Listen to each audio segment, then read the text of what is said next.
ఈ వీడియో చూపించమనండి. ఆ వీడియో చూపించొచ్చు కదా! ఆ రిపోర్ట్స్‌ని ఫోరెన్సిక్ రిపోర్టు అవన్నీ చూపించు కదా! ఆ గాయం ఎంతలో ఉంది? 17 గాయాలున్నాయని ఆయన ఎవరో 'హర్ష్ కుమార్' గారు చెప్పారు. లోపల ఎళ్ళిన మా వాళ్ళు కూడా ఆయన బాడీలో ఎలా ఉంది కూడా చెప్పారు. అవి ఎక్స్‌ప్లెయిన్ చేయమనండి వారిని ఆయనకి బాగా అదేది 'టీజే అశోక్ కుమార్' గారికి. ఆయనకి అనుభవం ఉండుంటుంది. ఆయన ఐపీఎస్ ఆఫీసరో మరి నాకు తెలీదు. హ్మ్. నాకు ఈ పోలీస్ డిపార్ట్‌మెంట్‌లో వాళ్ళ గ్రేడ్స్ తెలీదు. అవి ఎక్స్‌ప్లెయిన్ చేయమని చెప్పండి. మేమందరం ఆనందిస్తాం. ఇప్పుడు ఆహ్, మా మెడికల్ ప్రొఫెషన్‌లో ఇలాంటి వచ్చినప్పుడు post mortem murder professor explain చేస్తాడు. దీన్ని బట్టి ఇక్కడ గాయం ఇది ఇలా అని. వీళ్ళకి కూడా అలాంటి ఎక్స్‌పీరియన్స్ ఉండుంటుంది. ఇప్పుడు వీళ్ళ దగ్గర వాళ్ళ ఫ్రంట్‌లో ఉంటాయి ఇవన్నీ. టాక్సికాలజీ, ఫారెన్సిక్ ఇట్లా వారిని ఎక్స్‌ప్లెయిన్ చేయమనండి. ఊరికే జస్ట్ ఇది వచ్చేసింది, తాగేసాడు.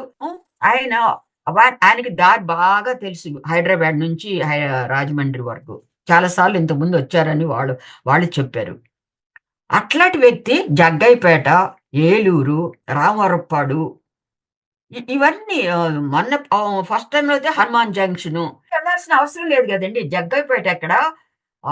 రాజమండ్రి ఎక్కడ? ఏలూరు ఎక్కడ? ఇవన్నీ ఎట్లా తిరుగుతా ఎడతాడు? అంటే ఈయన తాగి తికమకం అయిపోయి ఓకే. వీళ్ళ లెక్క ప్రకారం ఎక్కడ తాగాడు? బాటిల్ ఎక్కడుంది? ఒక చోట చూపించారు. అదేదో ఊర్లో. బాటిల్ అక్కడ రోడ్డు మీదుంది. ఆ ఫోటోలో చూపిస్తున్నాడు సీసీటీవీలో. హ్మ్. తాగుబోతోడు బాటిల్ కొని వెంటనే వాడికి స్టిమ్యులేషన్ వస్తుంది తాగేస్తాడు.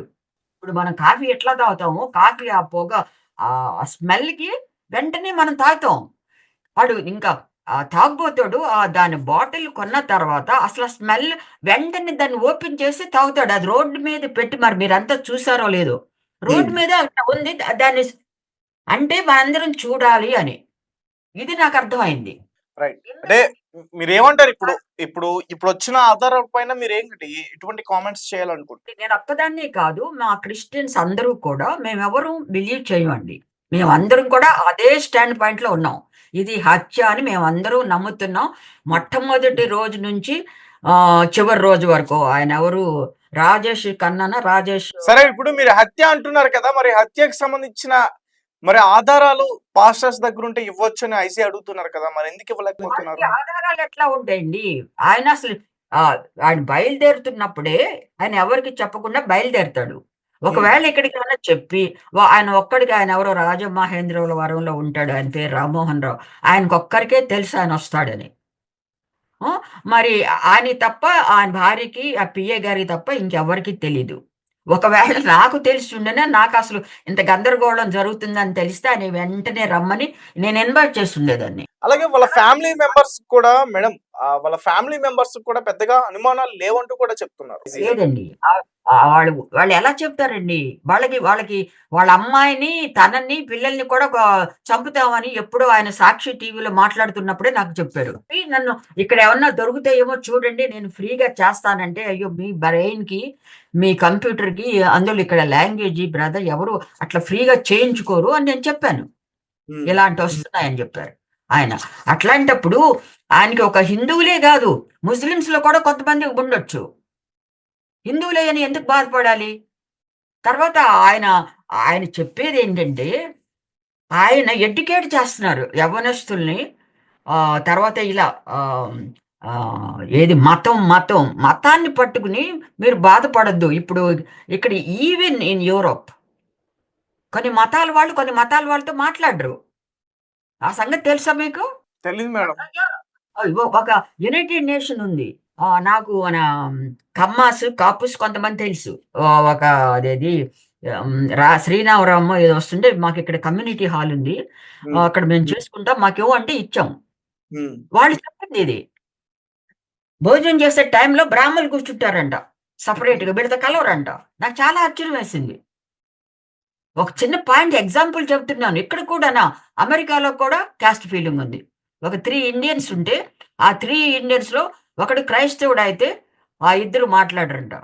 2016లో మాకిక్కడ కులాలొద్దు అని అమెరికన్ గవర్నమెంట్ చెప్తే, నో మాకు వి డోంట్ యాక్సెప్ట్ అని చెప్పారంట ఆ చట్టం. నేను రీసెంట్‌గా చూసాను ఈ గొడవ జరిగిన తర్వాత. ఓకే. ఈ కులాలేంటండి? ఈ కులాల మీద ఆయన చెప్తున్నాడు మనకి కులాలొద్దు, మతాలొద్దు. We are all human beings. Respect the person అని చేసింది నేరం గాదు. Okay madam. అంటే ఇప్పుడు ప్రవీణ్ పాస్టర్ గతంలో ఏం మాట్లాడారా? ఆయన ఏం చెప్పారనేది ఓకే. అందరికీ తెలిసిందే. దానికి సంబంధించిన వీడియోస్ అన్నీ కూడా బయటున్నాయి.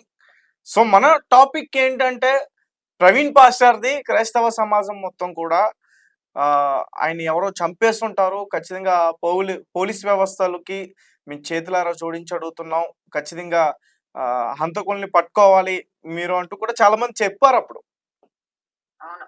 కానీ ఇక్కడ పోలీస్ వ్యవస్థ ఇన్వెస్టిగేషన్ చేస్తున్న టైంలో చాలా విషయాలు బయటకొచ్చాయి. వాళ్ళు కూడా చాలా విషయాలు వెల్లడించారు. ముఖ్యంగా వైన్ షాప్‌కి ప్రవీణ్ పాస్టర్ వెళ్ళిన ఆ దృశ్యాన్ని కూడా బయటకి రిలీజ్ చేశారు. సో, అంటే ఇంత అవును. క్లియర్ కట్‌గా అన్నీ ఉన్నా గాని, ఎవిడెన్స్ ఉన్నా గాని ఎందుకు యాక్సెప్ట్ చేయలేకపోతుంది అనే ప్రశ్న కూడా ఒకటుంది. ఏవండీ ఆర్టిఫిషియల్ ఇంటెలిజెన్స్‌లో హ్మ్. ప్రతి ఒక్కటి సాధ్యం. మీరు మూన్ మీదకి ఎళ్ళినట్టుగా కూడా ప్రొడ్యూస్ చేయొచ్చు మిమ్మల్ని. హ్మ్. మీరు ఒక స్త్రీ దగ్గర రూమ్‌లో ఉన్నట్టు కూడా ప్రొడ్యూస్ చేయొచ్చు. హ్మ్. అలాగే నన్ను కూడా. ఆయనే చెప్పారు. చాలా పెద్ద ఇదొచ్చేసింది. సైన్స్ ఎస్ఐ గారనుకుంటా ఆ రోజున. చాలా పెద్ద పెద్ద కాస్ట్‌లీ ఇవన్నీ మోడర్న్ ఎక్విప్‌మెంట్ ఉంది మా దగ్గర. మేము అవన్నీ చెక్ చేస్తున్నాం అన్నారు. మరి ఈ మోడర్న్ ఎక్విప్‌మెంట్ ద్వారా ఇవన్నీ. ఆయన మాత్రం చచ్చిన ఒక చుక్క కూడా తాగరు. తాగరు, తాగరు. ఆయన భార్య చెప్పేదదే నాకు తెలుసు సిస్టర్ జెసికా గారు. మేము కలిసి హ్మ్. భోంచేసాం. మాకు బాగా తెలుసు. ఆవిడ ఎవరు పిఏ గారు. ఆవిడకి తెలుసు. అక్కడ పని చేస్తున్న కంపెనీ వాళ్ళకందరికీ ఆయన వ్యక్తిత్వం తెలుసు. ఇక్కడ గాదు, అమెరికాలో కూడా చికాగోలో అనుకుంటా ఆయనకి కంపెనీ ఉంది. వాళ్ళకి కూడా ఫోను చేసి అడిగితే వాళ్ళు చెప్తారు. ఆయనకి లేవు. అలాంటి అలవాట్లు లేవు. అలాంటి అలవాట్లున్న అతను అంత ధైర్యంగా ఆయన 6:00 రాజమండ్రిలో ఆయన మాట్లాడాలి. అలవాట్లు లేకుండా పోలీసులు ఇచ్చిన బయటకొచ్చిన రిపోర్ట్స్‌లో మరి డ్రంక్ అండ్ డ్రైవ్‌లో ప్రవీణ్ పాస్టర్ చనిపోయారని ఇచ్చారు కదా! అది అబద్ధం అంటారా మీరు? అది వాళ్ళ క్యారెక్టర్‌కి వదిలేస్తున్నామండి. మేము క్రైస్తవం అంతా వాళ్ళని నిందించటం లేదు. వాళ్ళు ఓకే. ఎందుకిచ్చారో మాకు తెలీదు. మేము హ్మ్. మాత్రం వాళ్ళతో ఈ విషయంలో ఏకీభవించం. ఆ హ్మ్. ఫస్ట్ రోజునే చాలామంది తెలివిగలటువంటి మా క్రైస్తవులు చెప్పేశారు. యాక్సిడెంట్ అని ఆళ్ళు చేస్తారు. మీకు మీకు కూడా తెలుసు ఒక జర్నలిస్ట్‌గా హ్మ్. ఎంత లేట్ పట్టిందో, ఏ విధంగా వాళ్ళు ఎఫ్ఐఆర్ కూడా తీసుకోలేదు వెంటనే. ఆ! ఎఫ్ఐఆర్ తీసుకోవడానికి అంటే చాలా మంది చాలా రకాల అనుమానాలు వ్యక్తం చేశారు కదా! మరి అన్ని కోణాల్లో పోలీసులు మొత్తం ఇన్వెస్టిగేట్ చేశారనుకోవచ్చు. అవును. ఓకే. మీరు చేస్తుంటారు. మీరు కష్టపడి ఉంటారు. మాకందరిని కూర్చోబెట్టి ఆ డాక్టర్స్‌ని ముందు పిలిపించండి. ఇదిగో టాక్సికాలజీ అని రిపోర్టు. ఆ! చూపించండి. ఆ వూండ్స్ ఎంతెంత వెడల్పున్నాయి. ఆ హెడ్ పై వెనకున్న ఆ వూండ్ యొక్క విడ్త్ ఏంటి? అది మళ్ళా దాని మీద ఎట్లా పెట్టుకున్నాడాయన? అంత రక్తం కారిపోతుంటే. ఆ! ఆ చెస్ట్ పైన ఉన్నటువంటి బూట్ కాల్స్ ఎవరివి రక్తంతో? ఆ! 6-7 ఇంచెస్ ఉన్నాయని మొట్టమొదట్లోనే ఆయన జాన్ వెస్లీ గారు ఎవరో ఇద్దరు ముగ్గురు విట్నెస్‌తోటి రాయించుకున్నారు. ఏం చూసారో అని. ఇవన్నీ ఎక్స్‌ప్లెయిన్ చేయండి. మీరు ఆ ప్రొఫెషన్‌లో ఉన్నారు. ఇది ఇలా చేయొచ్చు. ఇలా జరుగుతుంది. ఆ పెదాల్ని కట్ చేసేసారు ఇలా ఆయనెవరో చెప్తున్నారు మొన్నెప్పుడో. గొడ్డలితో కొట్టినట్టుగా ఉంది. నాలుక కూడా కోసుకుపోయింది. అదెలా ఇప్పుడు మేము మేముంటాం. మాకు ఎమర్జెన్సీ వస్తే. మేమెప్పుడు కూడా అలా యాక్సిడెంట్స్ అయిన కేసెస్ వస్తుంటాయి. అలాంటప్పుడు మేము చూడలేదు ఎప్పుడు అట్లా పెదవులు అట్లా కట్ చేసినట్టుగా.